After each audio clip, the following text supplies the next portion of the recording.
SSC English second paper এই বইটি থেকে কমপ্লিটিং সেন্টেন্স পড়া হচ্ছে। তো এখানে 100 যে প্রশ্নের সমাধান করতে হবে।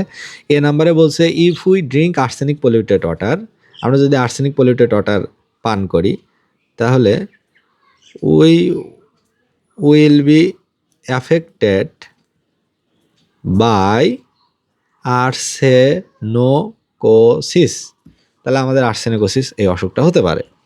বি নাম্বারে বলছে surface water is safe when, অর্থাৎ surface water is safe when under water is unsafe, অর্থাৎ সারফেস ওয়াটারে আর্সেনিক থাকে না, কিন্তু আন্ডার ওয়াটার যেগুলো পানির নিচে নলকূপের পানি গভীর থেকে যেগুলো তোলা হয় সেগুলোতে আর্সেনিক থাকতে পারে।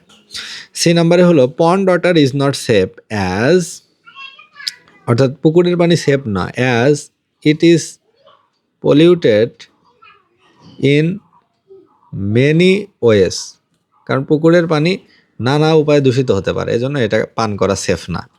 ডি নাম্বারে বলছে dash because they are not conscious, অর্থাৎ এখানে দেওয়া যেতে পারে যে village people, PEOPLE, village people are affected, village people are affected by water pollution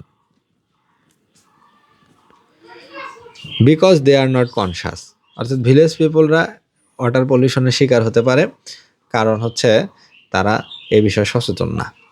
এই নাম্বারে বলছে since there is scarcity of pure water, যেহেতু বিশুদ্ধ পানির স্বল্পতা বা অভাব রয়েছে, দে তারপর বসানো যেতে পারে they have to drink river water, তাই তাদেরকে নদীর পানি পান করতে হয়।